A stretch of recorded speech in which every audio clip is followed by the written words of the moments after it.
మహాగణుడా, పరిశుద్ధుడా, నీకు వందనాలయ్యా.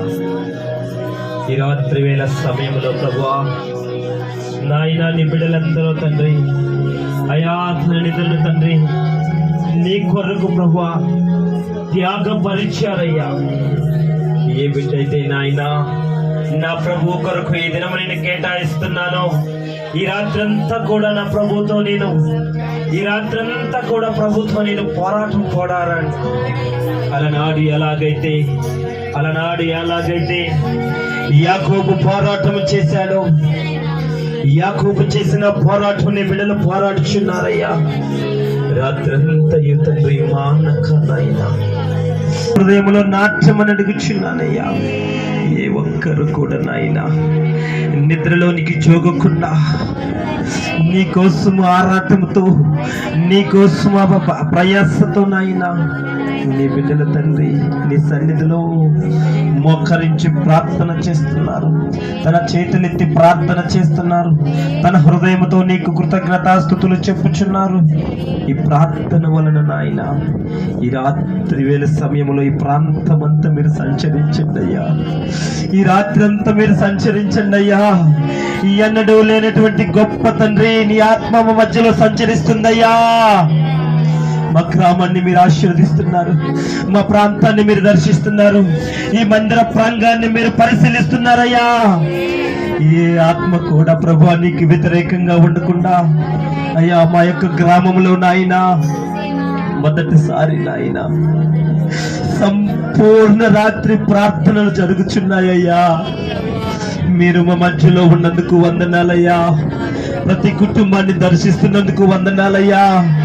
వారి వారి తలంపులలో వారి వారి పనులలో ప్రభువా నువ్వు తోడుగా ఉన్నావయ్యా. ఈ రాత్రి వేళ ప్రార్థనలు తోడుగా ఉన్నావయ్యా. అయ్యా బిడ్డల హృదయాల్లో తండ్రి నీ వాక్యం నింపుకోవాలయ్యా.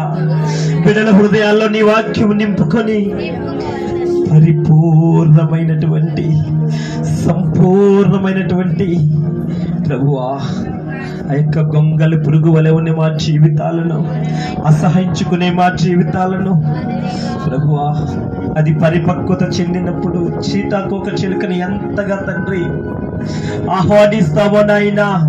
నీ బిడ్డల జీవితాలు ఇప్పుడు తండ్రి గొంగల పురుగు వలె ఉండొచ్చేమో, కానీ అయ్యా ఈ ప్రార్థనల ద్వారా ప్రభువా ఈ యొక్క సంపూర్ణ రాత్రి ప్రార్థనల ద్వారా నీ బిడ్డల కుటుంబాల్లో ప్రభువా ఓ మంచి బటర్ఫ్లై వలె తండ్రి సీతాకోక వలె వారు ప్రభువా వారు సంతోషంగా ఆనందించే భాగ్యము దయచేయమని రాత్రి వేళ దీవెనలు, పగటి వేళ దీవెనలు, నీ బిడ్డల మొరపెడుతున్న మొర యొక్క దీవెనలు ప్రతి కుటుంబం మీద ఉంచి ఈ గ్రామాన్నంతా మీరు దర్శించండి అయ్యా.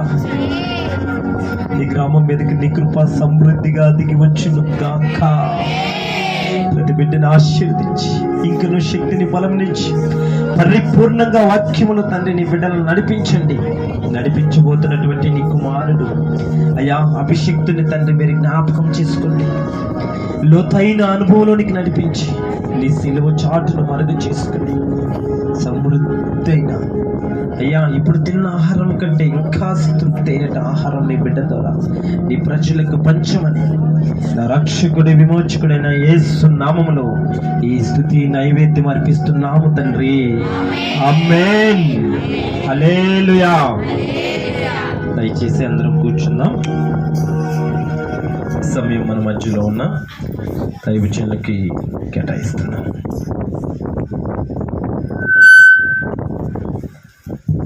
Praise the Lord. చప్పటి కొట్టి ప్రభువుని స్తుతిద్దామా? గట్టిగా గట్టిగా.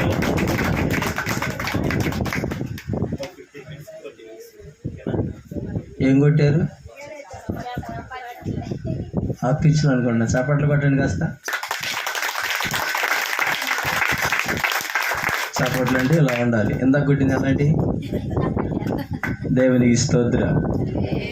టీ తాగే లోపు మనం ఒక దేవుని వాక్యాన్ని కొద్ది నిమిషాలు మన కొరకు ఏముంది ఫాలో ఉండయా?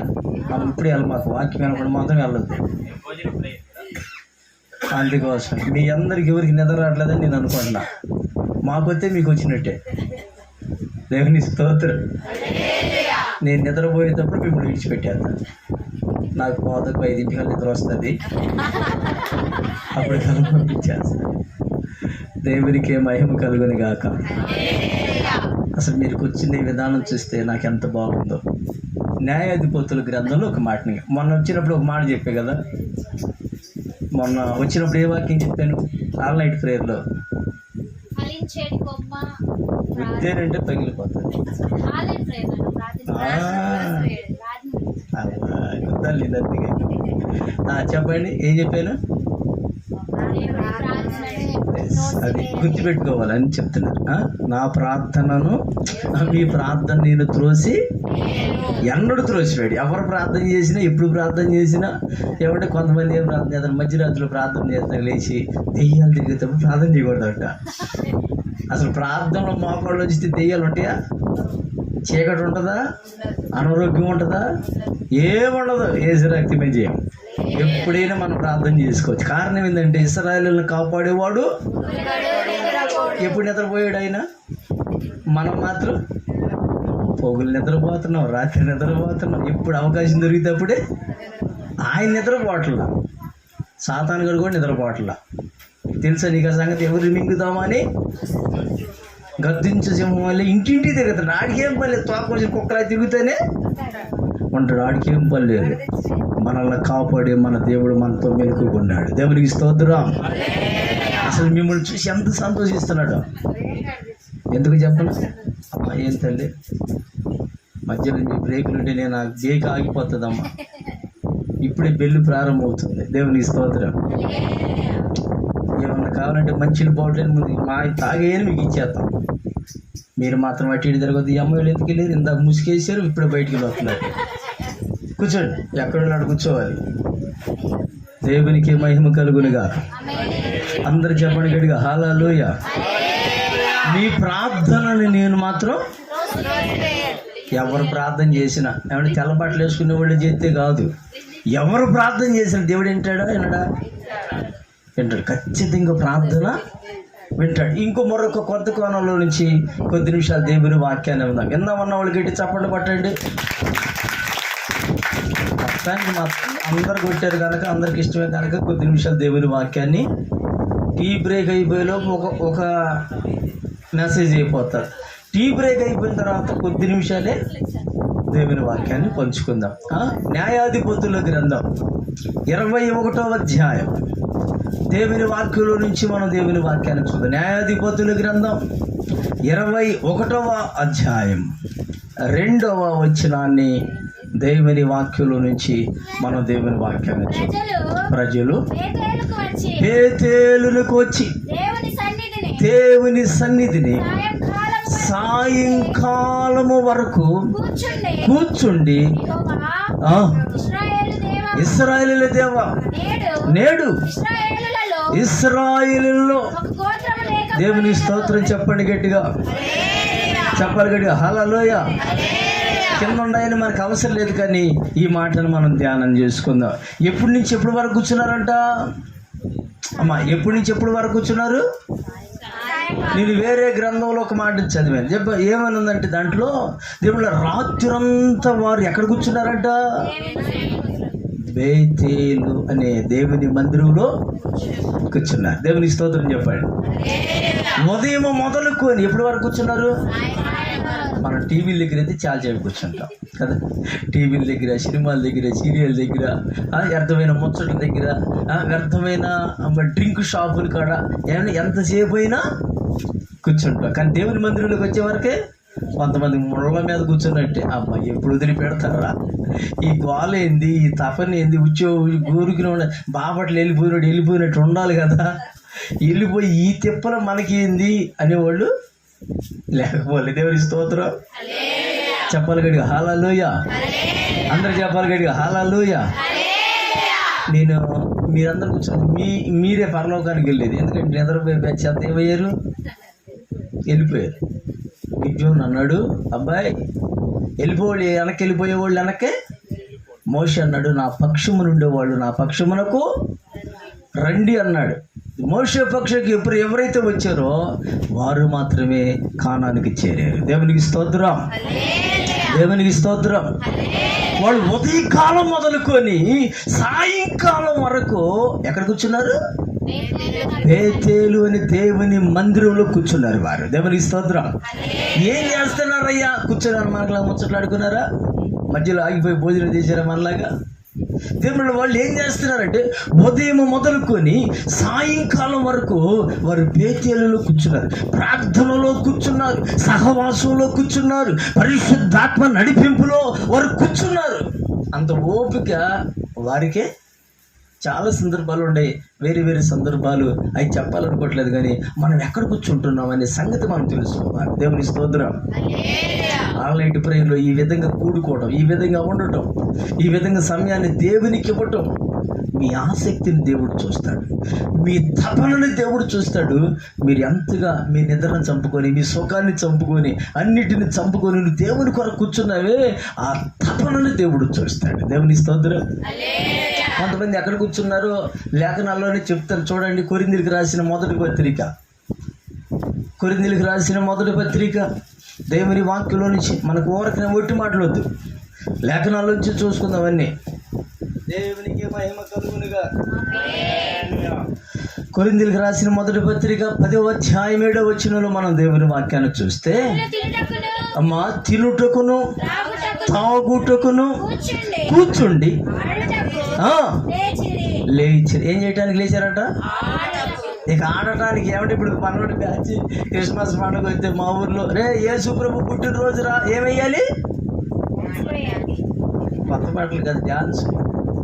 ఎక్కడి నుంచి తెచ్చి చిలకరూడి బ్యాండ్ నుంచి చేసి మా ఊరి సంగతి చెబుతాం. మీ ఊరి సంగతి నాకు తెలియదు. జయం. దేవుని స్తోత్రం. ఏమండి ఎక్కడ? మళ్ళీ చదువుతాడు ఆ మాట, మీరు అందరూ చదవండి ఆ మాట, అందరూ చూడాలి బైబిల్లో. తినుటకును తాగుటకును కూర్చుండి. ఎక్కడ కూర్చున్నారండి? ప్రార్థనలో కాదు, సహవాసములో కాదు, ఏమంటే వాక్యం దగ్గర కాదు. ఎక్కడ కూర్చున్నారంట? నెయ్యుటకు అండి, ఏది చొక్కేయటానికి, తర్వాత ఆడుటకు, ఏమైనా కీర్తనలు పాడి ప్రభు పాటలు పాడి ఆడితే అది వేరు. ఇప్పుడు ఎక్కడ కూర్చున్నారంట? ఏమండి ఎక్కడ కూర్చున్నారంట వీళ్ళు? ఎక్కడ కూర్చున్నారు? మీరు అందరూ ఎక్కడ కూర్చున్నారు? ఇప్పుడు ఏసై దగ్గర కూర్చున్నారు. చెప్పండి అమ్మా, ఎక్కడ కూర్చున్నారు మనందరం? మరి ఎంతకంటే మాకు కొండ మీద ప్రసంగం చేస్తున్నారు. 3 రోజుల పాటు లేచారా? ఏమండి లేచేవారు? టాయిలెట్కి వెళ్ళి అక్కడ రాశారా? లేదు, అక్కడికి వెళ్ళి దేవుడు అక్కడ 3 దినాల పాటు యేసు ప్రభు వాక్యం చెబుతుంటే కదిలిన నాదుడే లేడు. ఆయన ఏం చెబుతున్నాడో మత్తయి సువార్తలో మొత్తం అది రాసి పెట్టాడు. దేవునికి స్తోత్రం. దేవునికి స్తోత్రం. 3 దినాల పాటు వారు ఏం చేస్తున్నారు? ఆయన మాటలు వెంటనే వాళ్ళ ఆకలి కూడా మర్చిపోయారంట. ఇప్పుడు మనం పుల్లిగా తిని కూర్చున్నాం, వేస రక్తం ఏమి ఇబ్బంది ఏమీ లేదు. అంటే మనం ఎన్ని రోజులు కూర్చోవాలి? ఇంకా 6 రోజులు కూర్చోవచ్చు. ఎన్ని రోజులు కూర్చోవచ్చు? నేను కూడా వెళ్ళను ఈసారి. 6 రోజులు కూర్చుందాం. గట్టి స్తోత్రం చెప్పండి. బాబోయ్, నిజంగా కూర్చునేటట్టే ఉండాలి మీరు. మీ ఆసక్తిని ప్రభు ఆశీర్వదించునుగాక. మీ ఆసక్తిని దేవుడు ఆశీర్వదించునుగాక. దేవుని బిడ్డ 3 దినాల పాటు యేసు ప్రభు వాక్యం చెబుతుంటే మర్చిపోయారు. వాళ్ళ ఆకలిని చూశాడు ప్రభు. అన్న శిష్యులారా, వీళ్ళకి ఏం పెట్టు? చెప్పడం ఏం పెట్టు? ఏమన్నా నీకేమైనా మైండ్ ఉందయ్యా? అరణ్యంలో అన్నం ఉంటుందా? ఊర్లో అంటే ఉంటుంది, వండుకుంటే ఉంటుంది కనుక అన్ని వండే కనుక పెట్టిన అర్థం ఉంది. అరణ్యంలో చెప్పడం, అరణ్యంలో ఎక్కడ ఉంటుందయ్యా అంటే ప్రభు అన్నాడు, మీ దగ్గర ఏమన్నా ఉందా అన్నాడు. గట్టి స్తోత్రం చెప్పండి. పెద్దోళ్ళు తెచ్చుకుని సంచులో దాచుకున్నారు. పెద్దోళ్ళు తెచ్చుకుని ఆడ దాచుకున్నారు. సంచులో దాచుకుంటే పిల్లల దగ్గర ఉండి ఎన్ని రొట్లు? అమ్మా చెప్పండి అమ్మ, తెలియని వాళ్ళు ఏం కాదుగా మీరు. ఎన్ని రొట్లు? 5 రొట్లు 2 చేపలు ఎవరి దగ్గర ఉండే? ఒక చిన్న పిల్లడి దగ్గర ఉండే. ప్రభువా నా దగ్గర ఉండే అంటే అవి తీసుకొని ఆశీర్వదిస్తే ఆ దినంలో 5,000 మంది పురుషులు భోజనం చేయకి ఇంకెన్ని కంపలు మిగిలి? ఇప్పుడు ఈ సభలో పురుషులు ఎక్కువ ఉన్నారు, స్త్రీలు ఎక్కువ ఉన్నారా? చెప్పండి అమ్మా, ఎంతమంది ఉన్నారు? స్త్రీలు ఎక్కువ. ఆ సభలో కూడా ఉండరు లేదా? పురుషుల సంఖ్య 5,000 మంది వస్తే స్త్రీల సంఖ్య ఎంత ఉంటుంది? 10,000. మొత్తం ఎన్ని వేల మంది? 15,000 మంది తినగా ఎన్ని కంపలు మిగిలినాయి? దేవుని స్తోత్రం చెప్పండి గట్టిగా. ఆయన దగ్గర కూర్చుంటే జరిగే మేలది. కూర్చోకపోతే వాళ్ళు ఉదయం మొదలుకొని వారి పేచీలు దేవుని సన్నిధిలో ఏం చేస్తున్నారు? వాళ్ళు కూర్చొని ఏం చేస్తారంటే ప్రభుని ఆరాధిస్తున్నారు, ప్రభు మాటలు వింటున్నారు, ప్రభు సన్నిధిలో గడుపుతున్నారు, దేవుని పాదాల దగ్గర గడుపుతున్నారు, దేవుని సన్నిధిలో గడుపుతున్నారు. దేవునికే మహిమ కలుగునుగాక. చెప్పాలి గట్టిగా, హల్లెలూయా. దేవునికే మహిమ కలుగునుగాక. హల్లెలూయా, హల్లెలూయా. దేవునికే మహిమ కలుగునుగాక. దేవునికే మహిమ కలుగునుగాక. నీ ఉంటే